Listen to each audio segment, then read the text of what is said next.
পৃথিবীতে কবিতা পড়ে কেউ সৎ হয় না, উপন্যাস পড়ে কেউ সৎ হয় না। তুমি একটা মানুষ দেখাইতে পারবে না যে কোনো সাহিত্য পড়ে সে তার নিজের জীবন দর্শন পরিবর্তন করেছে। কিন্তু আমি 1000 পিপল দেখাতে পারবো in the history of the world যারা ধর্মগ্রন্থের কারণে, ধর্মীয় বিশ্বাসের কারণে তার নিজের জীবনের সততা প্রমাণ করেছে। যে ব্যক্তি যে মসজিদে যায়, যে যায় না তার চেয়ে সে ভালো মানুষ। যে মন্দিরে যায়, যে যায় না তার চেয়ে সে ভালো মানুষ। যে গির্জায় যায়, যে যায় না তার চেয়ে সে ভালো মানুষ।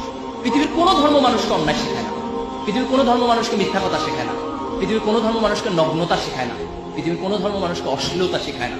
কিন্তু তুমি তোমার ধর্মের কাছে ফিরে যাও। একটা ধর্মহীন সমাজ করে আমরা মানুষের সমাজ বানাতে পারবো না। আজকে পাশ্চাত্যের সমাজ তো মানুষের সমাজ নেই, অমানুষের সমাজ হয়ে গেছে, ভয়ঙ্কর অমানুষের সমাজ হয়ে গেছে। এই ধর্মহীন পাশ্চাত্যের সমাজ যেন আমাদের টার্গেট হয়।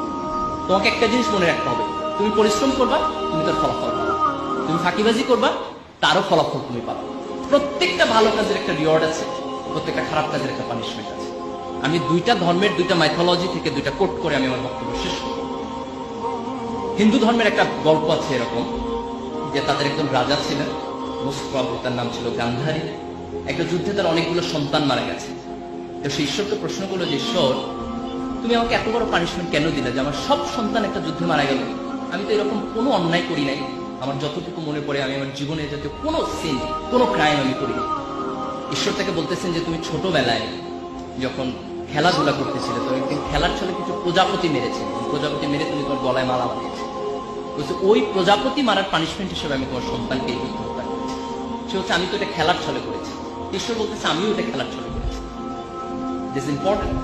সে তার ছোটবেলায় একটা জীবকে হত্যা করেছে, হয়তো বুঝে নাই, but that wrong did punishment হিসেবে তার জীবনে ফেরত এসেছে।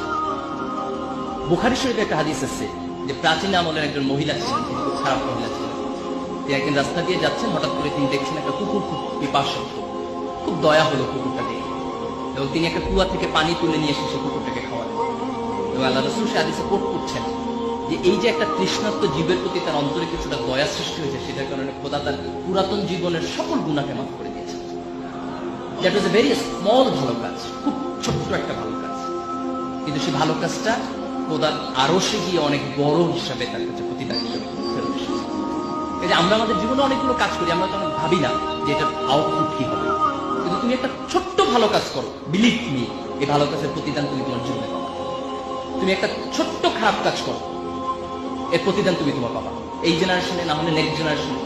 কোরআনের একটা ঘটনা এরকম আছে যে মুসা আলাইহিস সালাম যখন খিজির আলাইহিস সালামের সাথে যাচ্ছেন, তখন খিজির আলাইহিস সালাম অনেকগুলো কাজ করেছেন যেগুলোর এক্সপ্লেনেশন তিনি বোঝেন নাই, পরে দিয়েছেন। তার মধ্যে একটা কাজ ছিল যে একটা নগরে গিয়ে ওই নগরের মানুষরা তার সাথে দুর্ব্যবহার করেছে, কিন্তু